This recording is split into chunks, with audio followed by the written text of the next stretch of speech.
Non, je l'ai dit, Léo il marque tout le temps. Demain il va marquer, c'est sûr. Moi j'essaye juste d'aider mon équipe à chaque fois à marquer.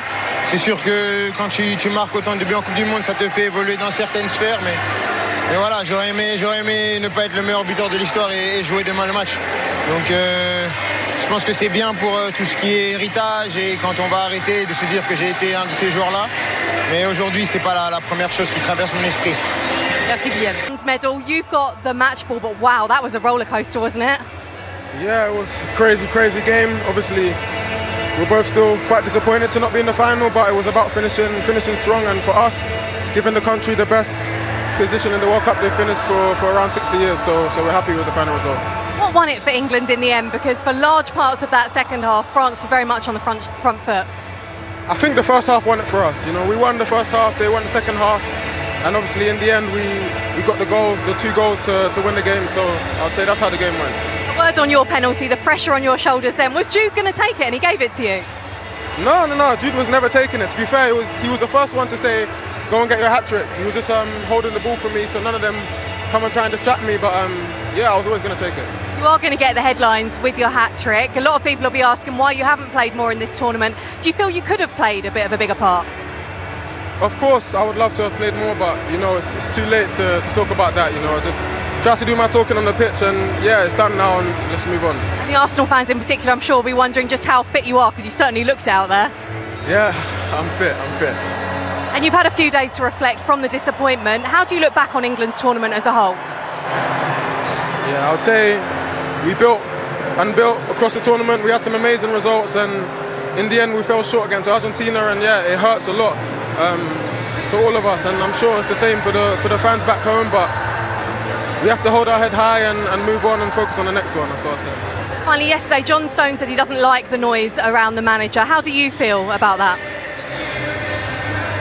I think it's just part of the game. You know, when you lose, there's always going to be noise. When you win, there's going to be noise. It's how you react to it, how you use it as fuel. And yeah, today we finished strong, so that's what we could really do, and we done it. Well played today. I know you didn't want the bronze, but it's a medal at least. Well done. Ah, bless you, Bukayo.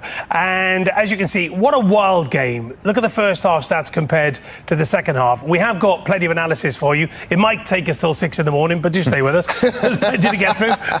But what a crazy game. We've even had to put the score on the floor here in studio, just to remind ourselves of the score. To remind Danny Murphy. I love that when Danny said, what was the score?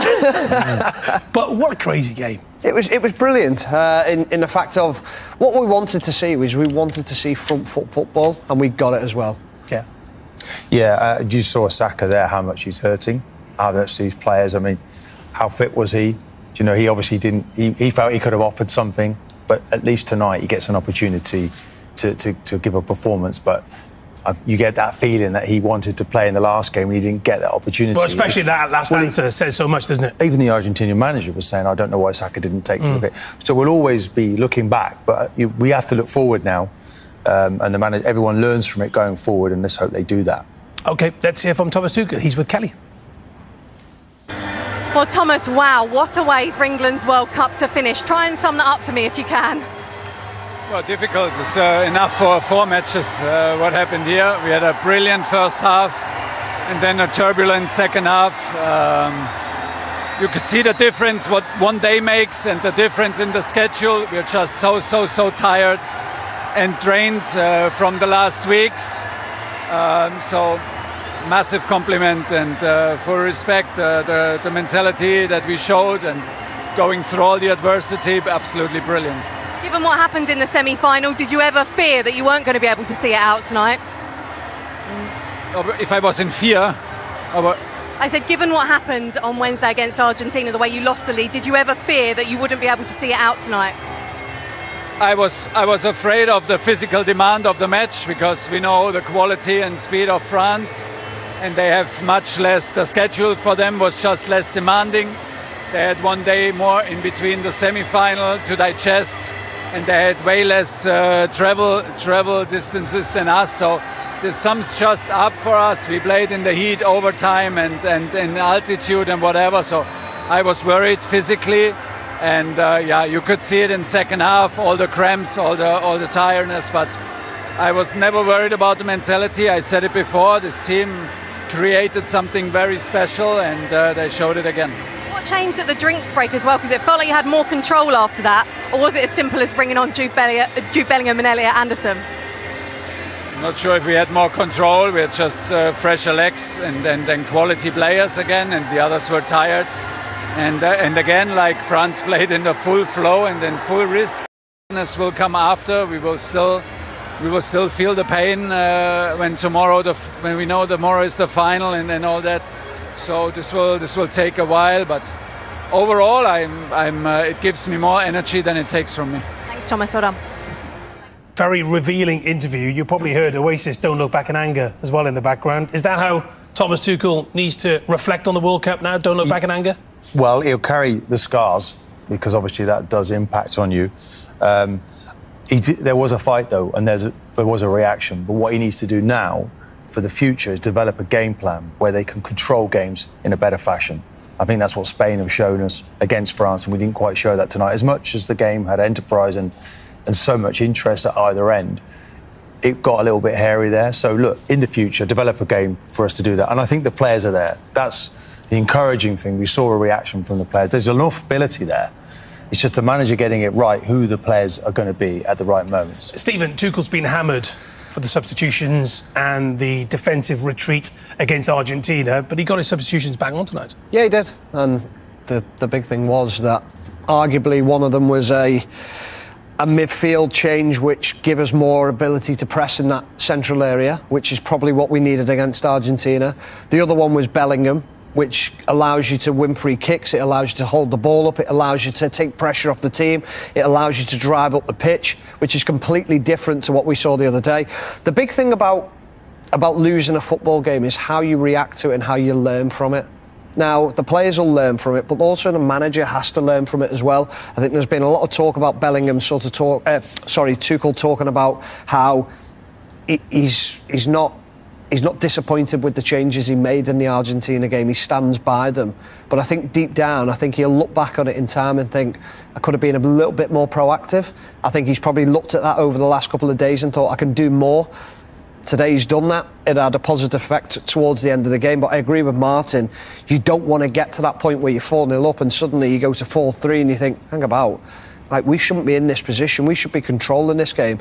You'd think if Spain went 4-0 up, they'd be able to control it a lot better. It might get to 4-2, but it'd never get too close. Yeah, absolutely. And also, Martin, I go back to that point I made earlier in that question to you about, let's remember what this game is and what it means compared to a World Cup semi-final. Because it did seem as if the players were enjoying tonight. And yet, in the last 15 minutes, there did appear to be a fear in the eyes of those England players, knowing what was coming and the onslaught that Argentina put in front of them. Yeah, there's no doubt about that. I mean, obviously, we all know what the goal was to come here and win the World Cup. And this isn't a consolation, but this is the first step back. You know, the Phoenix has to rise out of the ashes. You have to react. And there's been a reaction tonight. As bitter as they all feel, you know, they've given a good account of themselves this evening. So that's the first step. Of course, now we get to another tournament. How much have we learned? We were being told that Thomas Tuchel would give us something a bit different, something in the moment. But we found out that it's still very tough. It doesn't matter about what you've won before when you come into this job. You know, people were saying Gareth Southgate didn't quite have that in the moment.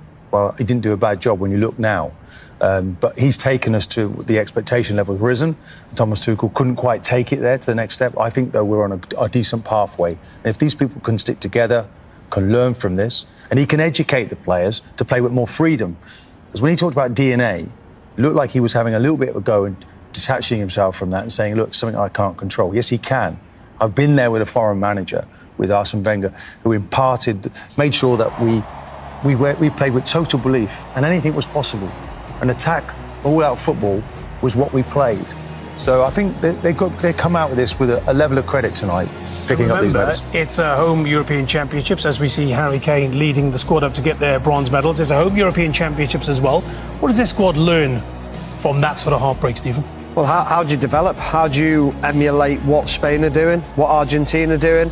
If you can get a blend of Spain and Argentina, which is the ability to control the game, the ability to be horrible to play against, to be streetwise in the way that Argentina are. That's the blend you're looking for.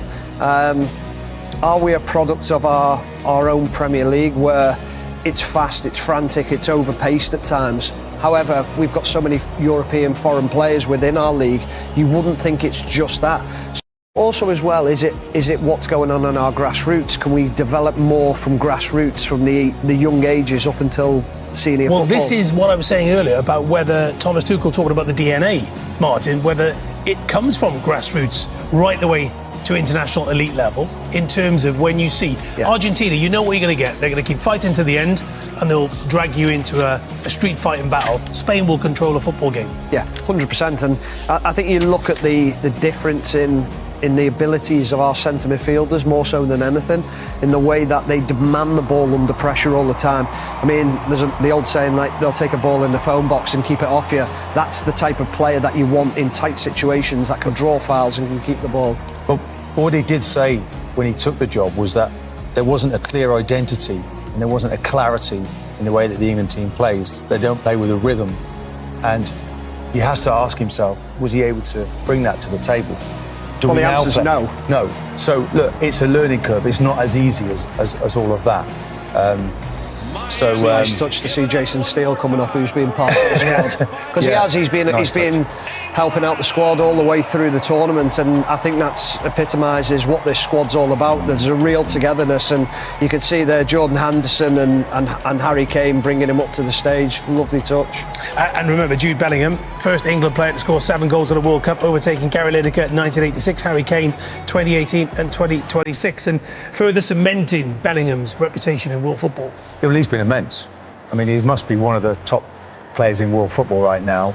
The way he drives through midfield, his technique in front of goal, it's all there. He's a top-class international player that we can build around. You know, we have the basis there. I mean, if you look, we've got decent players. Can Harry Kane go to another championship? I think he'd go to the Euros. Does he do a World Cup? Maybe too much. But we do need to find another centre forward, that's for certain, because we seem to have now a big hole in our game with strikers, but Harry Kane's been immense. You can never question him in an England shirt.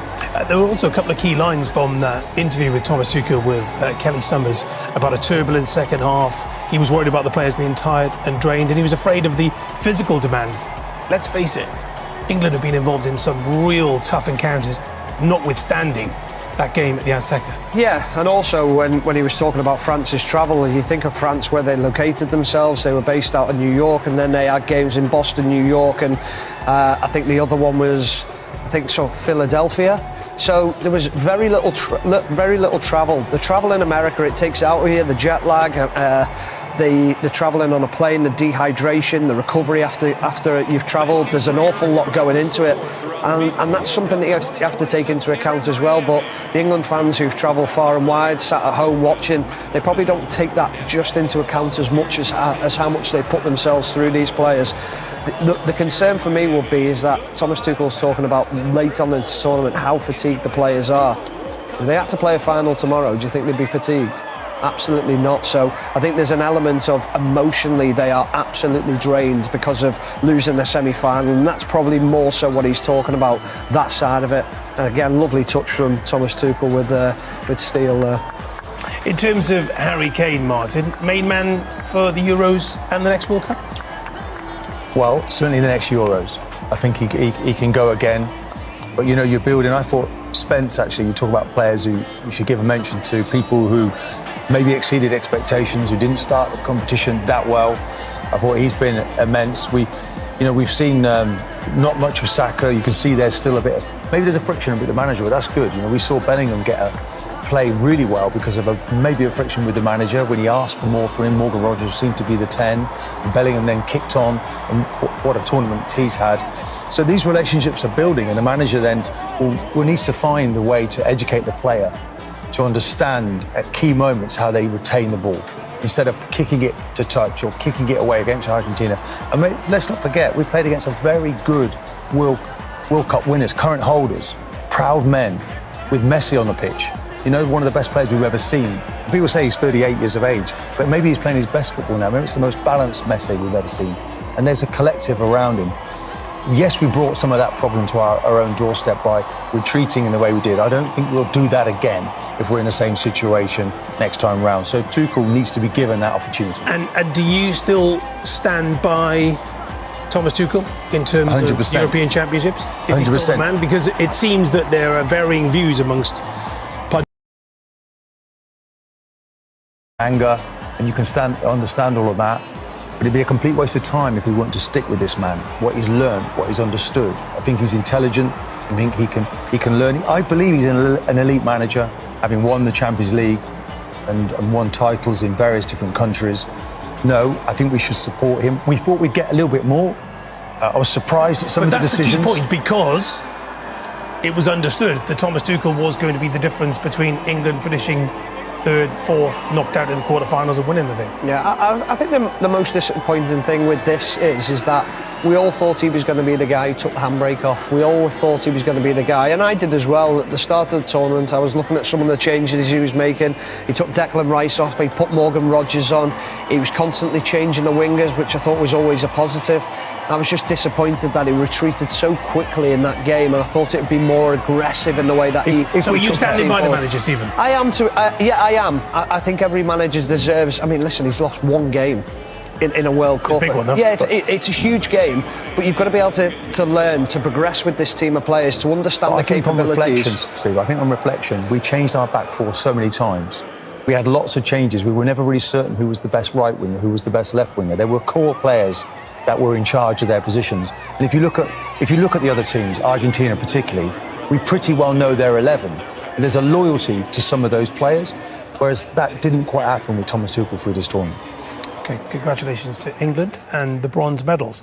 Should we do some analysis? Let's do it. Okay. How long have we got? Right, let's start with Kylian Mbappe to make it 4-1. I mean, well, the thing is when you know you've got Mbappe on the pitch, it's always a danger. Ollie Watkins here on that left-hand side, Upamecano straight into the action, and then what you see here is France forward three. They drop off the back line of England, and that's what causes a danger, because when you've got that space in behind and you've got that run, you know where that ball's going to go. It's so difficult to defend against. Brilliant finish from Mbappe. Look, I don't want to dig out players, but Ollie Watkins has lost the ball. It's another example. It can happen. He's just come off the bench. But you cannot lose the ball cheaply, because at this level, you get absolutely punished. Okay. And then it's 4-2. Who was it? Yeah, Barcola. Hang on, let's check our notes. But this is the one where Ezri Konsa's got to look at his position. Konsa, he's looking inside. I think when you look at his position, but Konsa's the one for me. If there's no pressure on the ball, you can't go and affect Mbappe. You've got to drop deep. You've got to narrow off. You can potentially then stop that ball going into Barcola, and that's Konsa's too high, isn't it? He's just simply too high. He needs to be on the same line. Yeah, and then that's the problem. And Konsa has to deepen himself as well to expect that ball. If it then goes into his feet, not a problem. You can deal with that. But that ball in behind, we talked about it with Rashford and Saka in the first half. Pacing behind kills you. Can we also just praise the finishing that we've seen tonight as well? It was okay. Absolutely top draw. You have to say, don't you? Top notch. These players running at you is frightening. Kylian Mbappe then became the outright top goal scorer at the FIFA World Cup. 22 goals, one ahead of Leonel Messi, and it's 4-3. Yeah, and I think we all started to get a little bit nervous in the studio here when we saw this goal, but the link-up play, the little over from Elise, the 1-2, it's just clinical. It's so quick. Danny says it in commentary. Sometimes you cannot stop this type of football. It's so quick, it's so precise, it's so accurate that it's unstoppable. And listen, when you've got Mbappe getting on the end of it, it's very difficult to stop. Incredible link-up between these two players, Elise and Mbappe, and they've credit to the manager bringing him into that position. I mean, look, 10 goals, 4 assists. Look at this. That's not bad. Over to you, Lionel Messi, tomorrow night. Oh, absolutely. He'll react, though, won't he? He will definitely react to this. Yeah.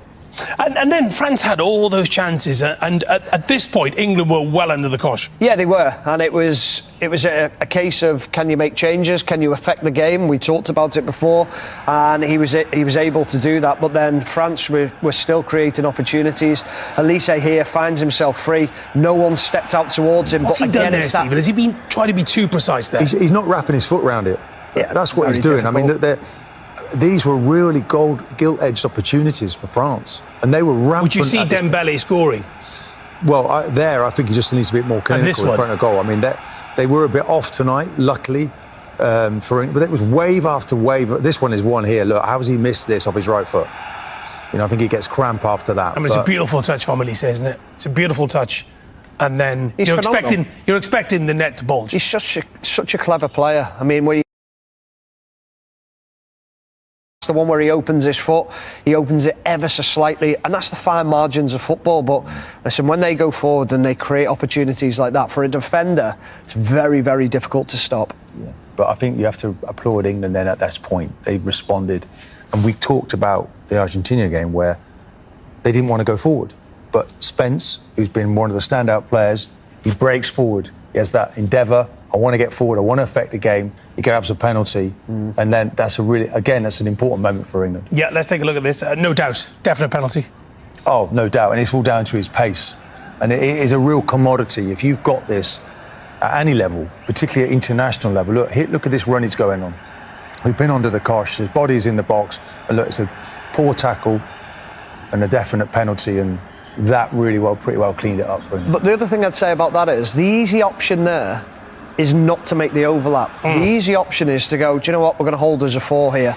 But the brave thing is to make that overlap. It's to go beyond. It's to try and affect the game in a positive way. Is that because of the momentum of the game and the type of game it is? What tonight? Yeah. A little bit, but when you do it against Argentina, when you're backs against the ropes, you've got to take your winger the opposite way. You've got to take Dembele back towards his goal. You saw Dembele there on the edge of his box. Suddenly you're taking them back. Well, the threat's less going the other way now. So that's the positive effect of making those forward runs. And then obviously Saka steps up and slots the penalty in beautifully. He does indeed. Right. Let me just check my notes. Oh, there's another one as well. Here we go, Dembele. Oh, yeah. Dembele again. I mean, this was where it was like I was just saying about the Americans that would have thought it was a basketball match. It was so end to end, and you know, with Dembele and his quality on the pitch, when he comes inside there again. I mean, look. I mean, I'm shouting from the sideline, and I'm saying to Steve, if I'm the centre half there, I'm going to have to help you, because as soon as he comes inside, look. It's a goal. Yeah, but don't you think it's just that little move it is, there? but we all know he's going to come inside, but we see it in the modern day game. We very rarely see any support for the fullback when they come inside, and that's something I'd like to see change. The defending needs to be better. For all of the goals I've seen in this World Cup, it's been amazing, hasn't it? Yeah. Are you saying Keown's smashing Dembele then? I'm saying I'd like to see a little bit better defending here and there. Because we talk about tactics as much as we want, but even for England, you know, if we mark better from the cross that comes from Messi, then maybe we go to the final. So it does come down to how well you defend. And then Jude Bellingham seals it for England. Absolute superstar, isn't he? And just that ability to run with the ball, to receive the ball in tight spaces, that strength. But this is, I mean, the ability to run. But then it's about the little step over here, just to get himself half a yard, to get him into the box. Now the defender's in trouble. And the reason he's in trouble is because he can't dive in. And that's what you want to get yourself. You want to get yourself in the penalty area. How strong is he? Players. Look, it's a buccaneering run, isn't it? Yeah, look, he's so powerful. He's going, he knows what he wants to do. His head's down, look, little shimmy. And then he comes across, little dummy to shoot. And he just keeps going. He will not be stopped, this young man. I mean, he is the future of our England team now. Yeah, he's been immense. He's the centrepiece, isn't he, for European Championships and future World Cups? And you know, a young man, he goes off to a foreign country. You know, he tears it up in Spain. We should be proud, really, of his performances, and he still has a massive future. He's only 23 years of age. And look at him, so athletic, Stephen, in the way he runs, in the way he wins those free kicks as well. You know, when you're looking for somebody to just take control of the game, maybe he needs to have a bit more responsibility in terms of that, but also having that composure in front of goal. Yeah, incredible. It's incredible, but I think the big thing that you can look at Jude Bellingham is, I think you could play him as a 6, an 8 and a 10 and a 9. I think he's got that ability to play right through the spine of the team. But where would you play? You get him a top performance off him. I'd play him as a 10. I think in that 10 position, he's got that ability, but you've got to get players around him that feed that ball into him, who are brave at break the lines, and then he can play a little bit higher up on the shoulders. Where would you play him, Martin? Do you know what? Having looked at him here, because his defensive capabilities have really shone out, I think you could almost play him in a 2. You could sit him alongside in that midfield. And maybe, I don't know if he's at his best with his back to goal, when he's running with the ball in front of him, I think he's at his best. And it's to get him on the turn to do that can be tricky if he's in the 10. So he's a wonderful talent. There's no doubt about that. But we need to find the right position for him in that midfield. Thank you so much, Martin. Thank you, Stephen. Are we done? Lovely to see you. We're no done. more. No We're done. more. No more goals. Thank you. Remember, 7 o'clock BBC One for the final tomorrow. It's been a World Cup that's been unprecedented in so many ways, and over the past bit of fun along the way. Thank you for watching. From all of us here, good night.